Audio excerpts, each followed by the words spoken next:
This video is going to be my baby must-have recommendations as a mom of two. At the time of filming this, my son is 1 month old and my daughter is 15 months old.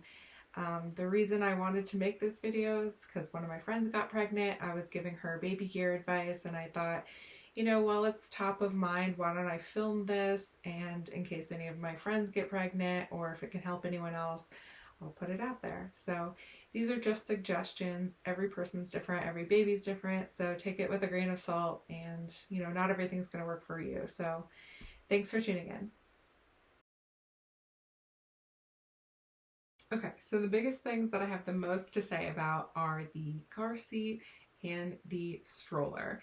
We ended up getting the most expensive stroller and most expensive car seat on the market. Do you need those? No, you don't. The reason we got the most expensive stroller is because we ended up having two kids really close together, so we wanted a stroller that could convert into a double-seater. So it's nice to have for that. I will say, so the one we got is the UppaBaby Vista V2. I'll put a picture of it in here.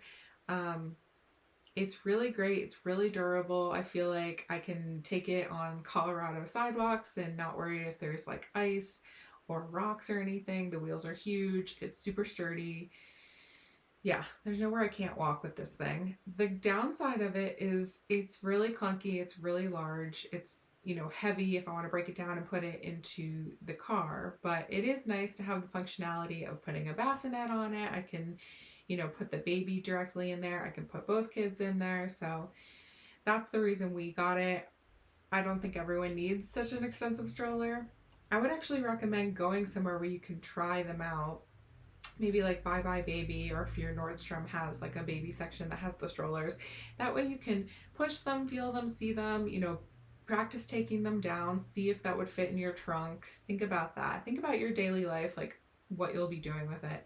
The other thing that no one really mentioned to me is that your baby can't start sitting in the stroller straight away in a normal seat. So yeah, they're just not sturdy enough to hold themselves up, maybe for like 4, 5, 6 months. So if you can't even use the stroller for the first 6 months, maybe consider waiting on buying one and just seeing, you know, what you think makes sense for your family at that point. Yeah, they can use the stroller sooner than that if your infant car seat can attach to the stroller or if your stroller comes with a bassinet. So those are the two ways that you could use a stroller sooner than that. So that's a reason to get an infant car seat. Let me explain the difference between the different car seats. There are infant car seats, which you can only use for the first year of life, and there are convertible car seats, which are much bigger, much bulkier. They stay in your car the whole time, and those last longer than just the first year. So you might be thinking, you know, why would I pay money for an infant car seat if I can only use it for the first year, if the other one I can use longer than that? Well, there are definitely some reasons to get an infant car seat. Let me talk about those. So the way the infant car seat works is it comes with a base that you would install in your car. It takes a while to install and get it properly aligned, so you're not going to be taking the base in and out. You just want to leave it in the car. The car seat itself clicks into that base when you go into the car, and then you can really easily unclick it, take it in the house with you, or click it into your stroller system. So that's a reason that makes it really convenient. You know, if you're driving and the baby falls asleep, you don't have to like take them out of the car seat and upset them when you're going somewhere. You can just unclick the car seat, put it in your stroller, baby stays asleep, you can go on your merry way. And it's nice to be able to bring the car seat in the house and like arrange them in there properly, get the straps all nice. It's also nice at the hospital, get them all settled in there before you bring it to the car. Think about, you know, your situation where you park, if you're going to be like parallel parking, or if it's somewhere busy, or if there's cold weather. You're not going to want to be standing next to the car trying to get them all situated in there. It's not the most comfortable. It's nicer to just have them in there in your house, get them all set, and then bring it to your car and click it in. So that's a reason to get an infant car seat. But if you do want to save money, the convertible car seat also works from infanthood. It just comes with extra like parts and cushions to make that work for an infant. It doesn't maybe look as comfortable as the other one, but you know, definitely a way to save money right there. When I was researching car seats and trying to decide on an infant car seat to get for ourselves, I decided on the Nuna Pipa Lite, which is the lightest car seat on the market, which is really convenient. Once you get the baby in there, that whole thing is heavier than you think. And if you're going to be bringing it into your house or clicking it into the stroller, having it be really lightweight is convenient for sure. And you're going to want to like take them to their doctor's appointments. And if you ever go into a store where you don't want to bring the stroller, you can like put the car seat into the cart, you know, like shopping cart. So yeah, having a lightweight one is really nice. We didn't end up getting that one because we actually got, like I said, the most expensive one, which is the Doona, which is a stroller and infant car seat all in one. This can also only be used for the first year of life, so you might be thinking like, why would I spend so much? But if you look at the price of car seats, you know, you might as well go for the Doona when you're going to be spending like, I think the price of the Nuna Pipa Lite has gone up to like $400 at this point. So I'm like, I'm going to spend that. Might as well get the Doona. The Doona is great for traveling. The way it works is it's a car seat. You click this button and these wheels come down from it and become a stroller. So it's not the most heavy duty stroller, but for traveling, it's amazing. You don't have to think about flying anywhere with both a car seat and the base and the stroller. You know, it's all in one, and you don't need a base to put it into a car. It actually can be strapped in with just the seatbelt. Side note, the downside of the Nuna Pipa Lite infant car seat, one of the things that makes it so lightweight is that it actually doesn't have that mechanism that can be strapped into the car with just the car's seatbelt. So other infant car seats, you can do that, but the Nuna Pipa Lite, you cannot strap it in. You need to have the base. So if you have two cars or if you're going to be traveling, maybe that's not ideal for you because you don't want to buy more than one base. So back to the Doona all-in-one stroller car seat. We loved having this. It was definitely a splurge. If grandparents want to gift you something, maybe ask for this. It is so convenient. Totally recommend it. Made our first year super easy. And maybe what I would recommend doing if you are going to get that is just get that for the first year of life. Don't even buy a stroller. Just get the Doona and then wait till 1 year and then you'll know what you should get for a stroller. And if you're going to get a more expensive stroller, this is something you could get secondhand because it's going to show wear and tear immediately. So maybe look on, you know, Facebook Marketplace or Nextdoor and see if anyone is selling the stroller that you like. Something that was a must-have for us is the baby carrier. We have the Baby Bjorn baby carrier, which is on the pricier end. But I think it's the best looking, and also the age range that it works for is pretty wide compared to some of the other ones. You can use it from the newborn stage up to Sophie is 15 months now and she still wants to go in it. I definitely recommend getting one. It's a great way to be able to get tasks done around the house and have the baby close to you. It's very calming for them. Hopefully they enjoy being in there. Because this makes your life easier. And I was gonna say about the double stroller is one way you might not need a double stroller is if you could stroll one kid and wear the other kid in a baby carrier. So something to think about there if you're gonna have kids that are close in age, or yeah, at some point the older kid is gonna want to walk anyways, so I don't know if a double stroller is necessarily going to be worth it, but since our kids are so close in age, we did get one.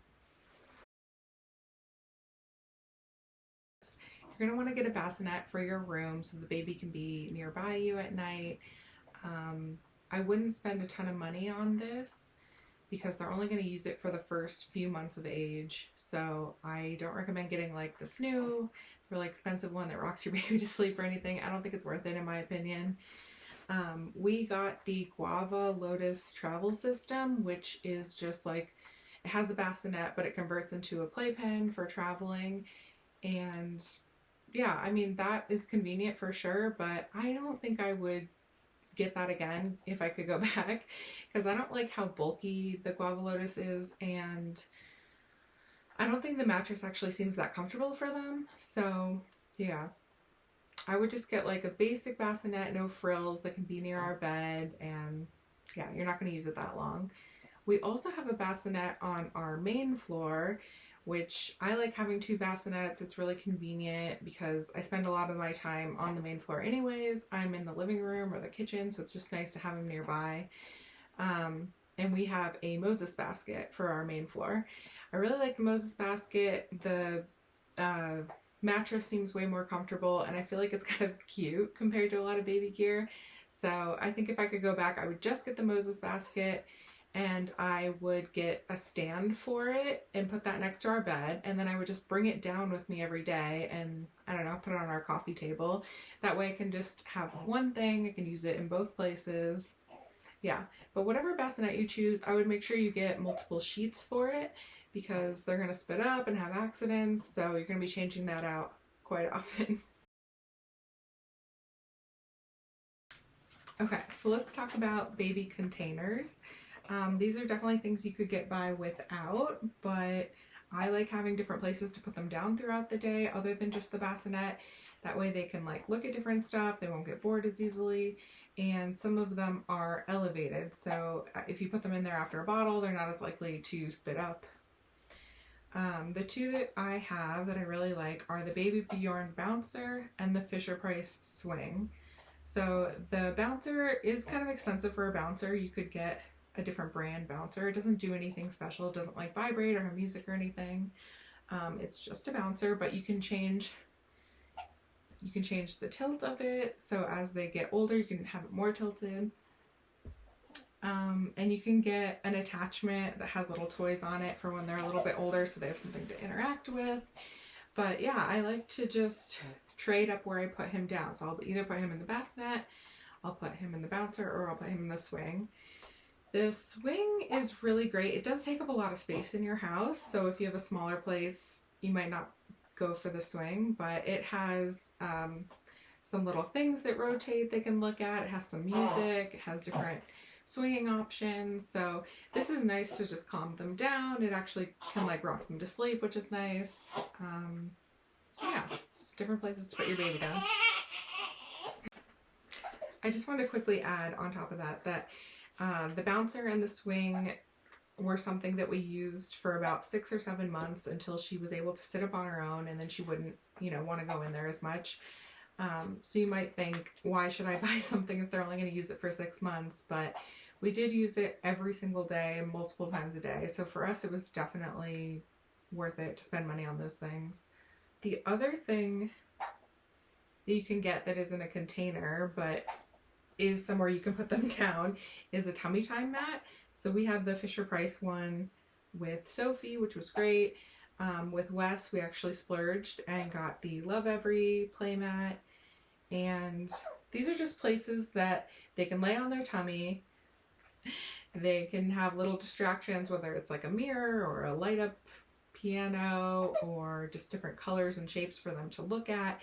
This will help distract them, since no baby really enjoys doing tummy time. So just, you know, distract from the fact that they're on their tummy and give them a chance to work on those muscles so that they can develop those and end up, you know, pushing up and eventually getting into like a crawling position. A couple other containers that people gifted us that I wouldn't actually buy for myself, but since they're gifted, sometimes I'll use them. We have the Snuggle Me Organic Lounger, whatever. And we have the, what is that called? Boppy Lounger pillow, which I think has been recalled at this point, so I don't even know if they sell it anymore. But those are both just like fluffy pillows that you can place them on. The Snuggle Me kind of has like a border so they don't roll out of it, but neither of them are like approved sleep safe, so I don't know if I would like leave them in there for a long period of time and walk away or anything. But yeah, I pretty much use them like to take a cute photo, and then I just take my kid out of it. So I don't really think they're worth the money, but if someone gifts it to you, they're probably just a nice to have. in the baby's room, you'll want to have a sound machine. The one we have is the Hatch Rest Plus. The difference between this and the regular non-plus version is that it has a clock display here on the bottom. Just nice to have. What I like about this one is it's, you know, kind of like a night light and sound machine all in one. You can customize everything from the phone app, you know, based on like the color that you want and the type of sound you want. You can also set it to change the color at a certain time if you know, when they get a little bit older, want to tell them, you know, don't leave your room until it turns to green, something like that. And you can also change the settings from the phone app. So if you're outside the room and you notice that you want the color or the sound or the volume to be different, you can change that without going into the room. You're also going to want to get a baby monitor. So for these, they have two different types. One works over Wi-Fi and connects to an app on your phone, and the other one has its own little like screen that you can take with you. I like having the non-Wi-Fi version just because I heard it can get hacked into. I don't know how common that is though, so if you prefer just having it on your phone, you know, the nice thing about that is you can check on the baby if you're not home, say your spouse is home with them. That is nice being able to look at it on your phone, but I don't know, sometimes I like having the separate device. That way I can be using my phone and checking on them at the same time, stuff like that. What else? You're gonna want to get a nail file, and I like this electronic one. It comes with different heads. It's on right now, and it comes with different heads for different, I guess, like thicknesses. It has a light on it, and it doesn't hurt when you put it on your finger, so that's the nice thing. You're not like scared to cut their finger or something if you don't want to use like a regular file or trimmer. So I'll link this one. It's really cool from Amazon. Back to the sound machine, you could also get a portable version for in the car and in the stroller, or just like when you're at the grandparents' house, whatever. We like this Baby Shusher. It actually makes a shushing noise. Like that. But you can get whatever kind works for you. And then let's talk about pacifiers. We have get one of these Paci Clips. You don't need a ton of them, one will do. And if you can, get one that's like plastic up here instead of the metal, because they'll put the entire thing in their mouth somehow for some reason. So it's nice to have one that isn't metal. And then about Paci's, like, I got some ahead of time that I thought were cute or gonna match with the outfits, but like, see how big this one is that I got? I just didn't think about it ahead of time, is that like, this is really big for a baby. It's like pretty big on me actually. So this takes up, like, I would put it in Sophie's mouth, it take up like her entire face. And I was like, okay, I don't know if that was like the smartest. So we never ended up using these. We got this one from the hospital. The brand is MAM, M-A-M, and it's so tiny in comparison, perfect for a newborn. See the different sizes of these. So yeah, we like this MAM one. The nipples are shaped differently, so that's another thing, is that like different babies are gonna have different preferences on what kind of pacifier they prefer, just like the bottles too. They're gonna, you know, only like certain ones. So the one that I think stays in their mouth the best is actually this other one called Bibs. It's like round, comes in a million colors, and just the shape of the nipple, like somehow this stays in their mouth the best. So I totally recommend this one actually, even though they're a little pricier. Get the Bibs ones.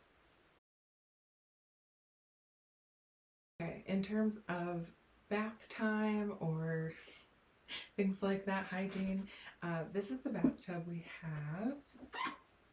It is the Munchkin Sit and Soak tub. I haven't even taken the sticker off of it. It has this little hump here, so it keeps them kind of sitting upright, which I really like. We just put this on our spare bathroom counter and then get a little pour for the water.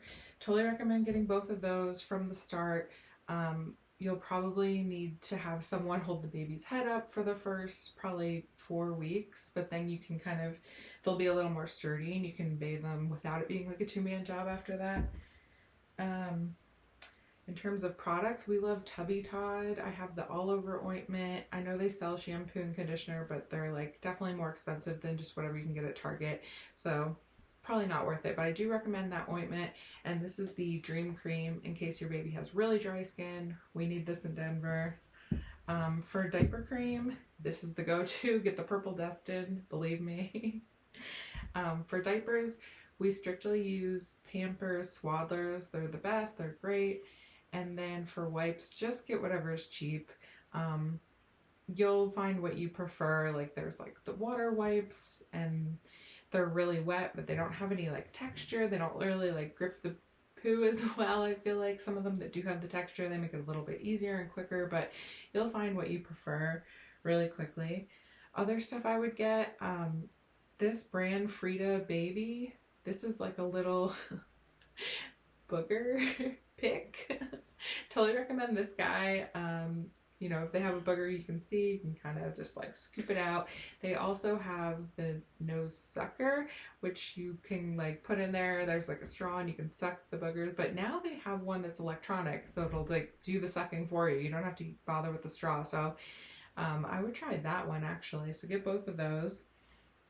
And then in terms of like medicines and stuff to have on hand, I would just wait and see what you need when the time comes. You can just make a quick run to Walgreens or whatever, because a lot of that stuff is going to expire anyway, so just wait until you need it. Don't like feel like you need to have a full stash of that stuff ahead of time. What else? I forgot to say, for the bath, you're also going to want a baby towel and some baby washcloths. Am I forgetting anything else? Maybe like a comb, or like they could get cradle caps, so they have like special like scrubbers for that. And putting like Vaseline or that all over ointment on there can help with the cradle cap for sure.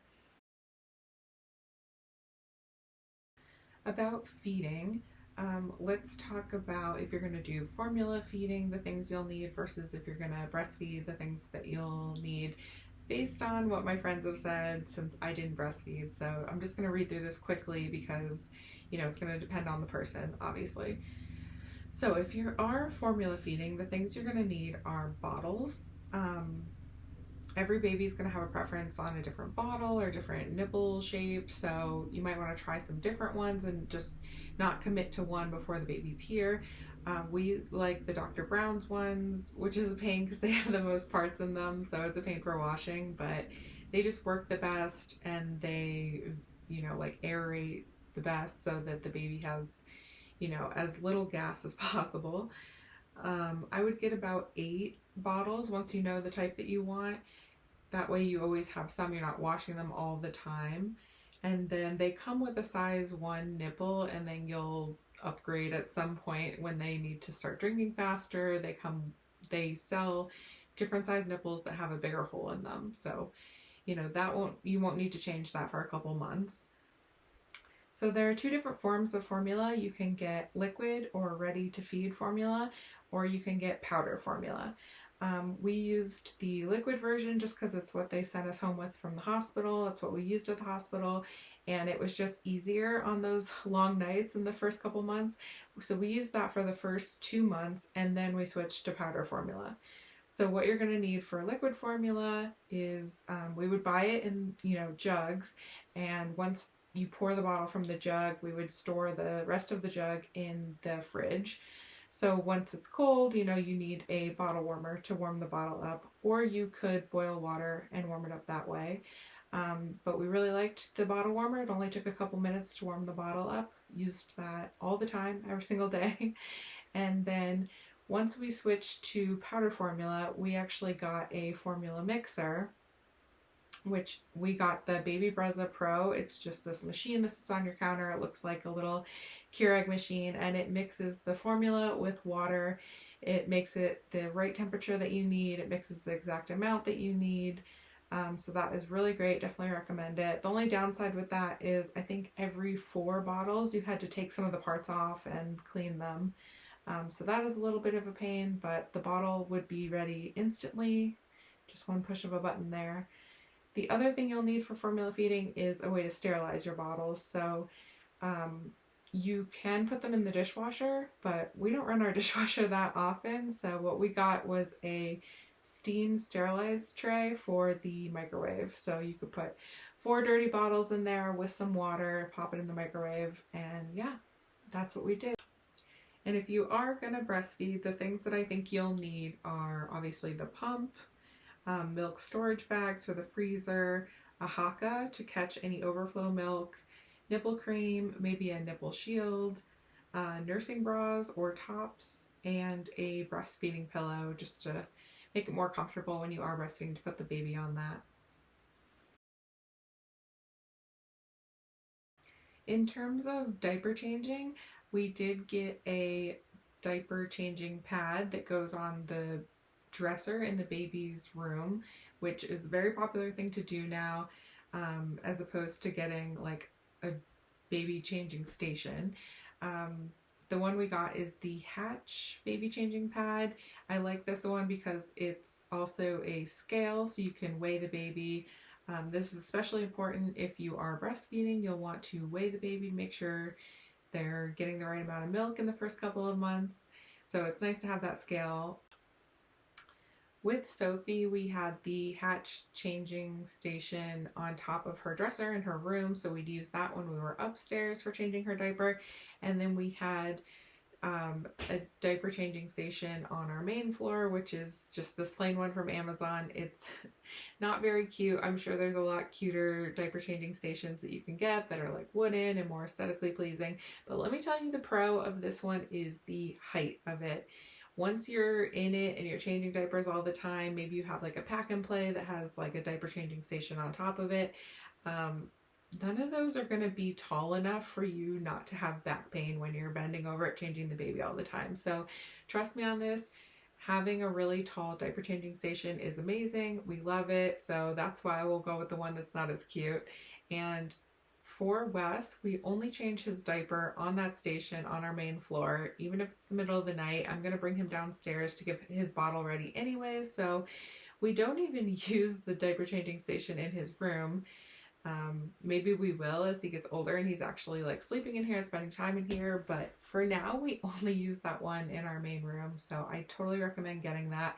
It has a little bit of storage. You can put diapers and creams and stuff on the side, so you don't even need to like get separate storage for that. Along with diaper changing, you're going to want a diaper pail for the dirty diapers. We got one for Sophie to have in her room and put diapers in there, and it was fine. But now that we're using the one on our main floor more often, we just take the diapers and put them in our kitchen trash can.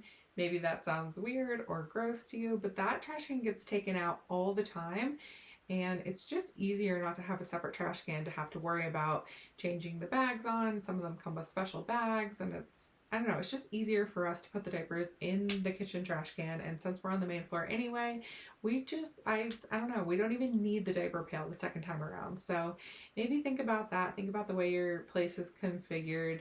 If that makes sense for you, maybe skip on getting a diaper pail. Another thing that you could possibly skip on, this might be controversial, is having like a rocking chair or glider in the nursery. We got one for Sophie just because I thought we needed one. Everyone seemed to have one, but maybe since I'm not breastfeeding and we just take the baby down to the main floor and warm up the bottle every time because we need to be near the fridge. Yeah, maybe because of that I don't use the glider in her room. Yeah, I don't know. We just never ever sit in it. So now I'm like, that was a waste of money. We'll just feed on the main floor near the bottle warmer. And the nice thing about formula feeding is that Matt and I can take turns feeding. So yeah, we both just feed there. We don't use the glider. Didn't need to get one.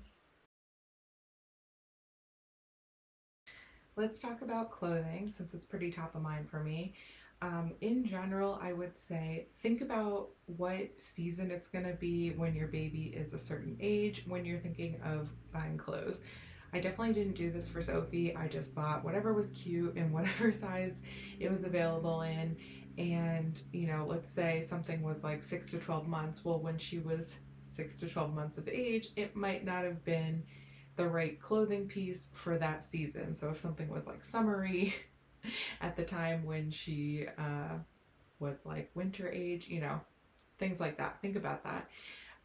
The other thing is I wouldn't buy too much clothing ahead of time because, you know, you're not going to know like what works best for you until you're actually like in it. There's some like, you know, standard things that I would recommend from the bat. Like, don't get any clothing that doesn't have buttons here. I don't even know why they make or sell clothes like that for babies, but I did buy some of it just like not knowing, and then I'd go to change the diaper and I was like, this is a pain. I'm going to take the entire thing off, and if they have an accident in it, trying to like pull it over their head with like stuff on it, yeah, not fun. So some general things to keep in mind there. So Wes just turned 1 month old, and I would say in terms of sizing, he was wearing newborn clothes for the entire first month. He's just now starting to be a little bit too long for them, so we're going to switch him over to like the 0 to 3 month clothing. So don't get too much in the newborn size, and just keep it super basic. So for the first couple weeks of his life, he was just wearing this. I don't know if you can tell, this is like a wrap shirt. So it has buttons here, and it's a long sleeve. It has optional mittens. You can flip these over. I totally recommend these. Just get a pack of these from Target. They're super cheap. So he was wearing this, his diaper, because you don't really want to put them in a onesie the first couple weeks of life when they still have their umbilical cord attached.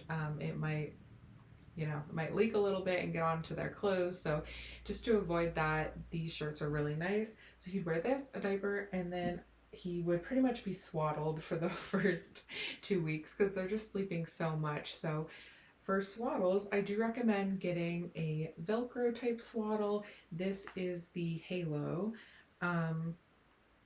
It's kind of like a cottony material, but they also come in a more fleece material. So just get the one that's like better for what time of the year it is for you or how cold your house is. I would recommend getting 2 Velcro swaddles. Velcro is just the easiest. It has like a zip here and then the optional Velcro to keep their arms in. You can also have their arms be out and just Velcro it around their stomach just to make them feel like they're really snug and secure. It helps them sleep better in the first couple weeks. So I would recommend just getting like 2 of those. Just, you know, if one's dirty, you can wash one. Don't do what I did and go crazy and get like 1 of every brand or whatever. Just, you know, keep it simple. You can also use regular blankets to swaddle them too if you prefer that. After, I would say Sophie used this swaddled in. We started only putting her in it at night just to help her differentiate between like day sleep and night sleep. We started doing that maybe at like a couple weeks old. And then around 10 weeks, we transitioned her to a regular sleep sack. So this is what I mean by regular sleep sack. It's just a wearable blanket, basically. A sack. This one's from Kite Baby, which I love Kite Baby. And it's pretty warm and heavy. This is 1.0 TOG, which is just means like how thick it is, but it comes in different thicknesses. So yeah, totally recommend getting a sleep sack and trying to get them to sleep in that. Not continue, you know, swaddling them in, or I know some people believe in like I think it's called the Merlin's Magic Suit, which it like has their arms out and it's just this really thick thing. They're gonna start rolling over at some point. Get them with their arms out in a sleep sack as soon as you can. In terms of what clothing to buy, so for the first, I don't know, for the first couple months, we pretty much only wear onesies. These kind. This is also Kite Baby. I like the ones with the zipper that goes both ways. That way, you know, in the middle of the night when they have a dirty diaper, you can just unzip from the bottom. You don't have to take their arms out. So that's really, really convenient. And I would say for the newborn size, get the ones with the fold-over mittens and the footies. You probably won't need the mittens after the newborn size. So something to think about there. Get a bunch of muslin, what are these called? Burp cloths. You'll need that when you're burping the baby, or you can like tuck it into their little clothing. And I also recommend getting muslin bibs. So this is my favorite material. It just absorbs the milk really nicely. Washes totally fine. I would not even bother getting things like socks or shoes or like mittens. Maybe get a couple hats in case they're cold or they have bad hair or they don't have hair yet. But yeah, those are my recommendations for clothing.